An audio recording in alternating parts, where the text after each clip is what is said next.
Succession Link is quickly becoming the premier place online to the leading networking and communication platform connecting financial advisors who are interested in buying, selling, or merging their practices. If you're looking to buy or merge a financial practice in the near future, step 1 should be creating a profile on the Succession Link marketplace.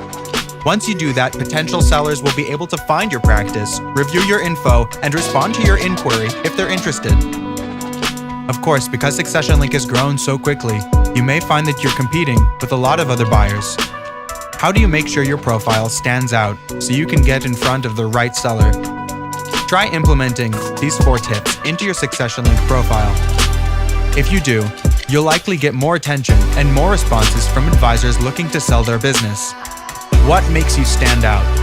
If you're like most successful financial practices, you've probably carved out a niche for yourself in your community. Maybe you work with a specific type of client, such as a certain occupation or people who are facing similar challenges in life. Or perhaps you have specific technical knowledge that helps you service a niche market. Either way, make sure you clearly define what makes you different and how you stand out from other practices in your area. You may find a seller with an established business in the same or similar niche. They may only be considering the sale of their business to advisors with the same focus, or your listing and description may inspire a seller to think about a potential sale in a new way. Be specific about what makes you shine and stand out. By being too generic, you risk getting lost in the shuffle. Provide detailed information about your practice. Your description and initial message to a seller may catch their attention, but your financials and other information will help them to take the next step and respond. Many sellers don't want to waste their time on a buyer that ultimately won't meet their standards, so they try to do as much vetting online as possible. You can help them make a quick decision about contacting you by providing as much information as possible. Sellers will want to know what kind of assets you have under management, what your revenue is, and how that revenue is generated. Include information on whether your revenue is commission or fee-based. Also, they may want to know what your client mix is. How many clients do you have? What's the average age? What are their income and asset demographics? Give potential sellers enough information to develop some interest and make a quick decision to learn more. List your priorities. Sellers also don't want to waste time negotiating a deal with someone who isn't a suitable partner. You probably don't want to waste your time either.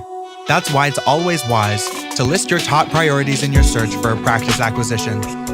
What does your ideal seller or practice acquisition target look like? Do you want someone's personality and consultative style to mesh well with yours? There's no right or wrong answer to these questions.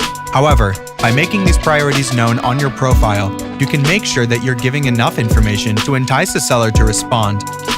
Describe your planned role after the acquisition. The role of a buyer and your team after the deal is complete can also be a complex sticking point. How do you plan to help the seller transition their practice? Do you have experience having done this before? If not, does your firm have that experience? Some sellers may not have an idea of what life will look like after the sale of their business. So therefore, do your best to help them visualize what that could look like by selling to you. If you have a clear plan, say that in your profile and initial communication with the seller. If you don't, or you want to remain flexible, state that as well. There really is no right and wrong, but there must be a thoughtful way to express your intentions.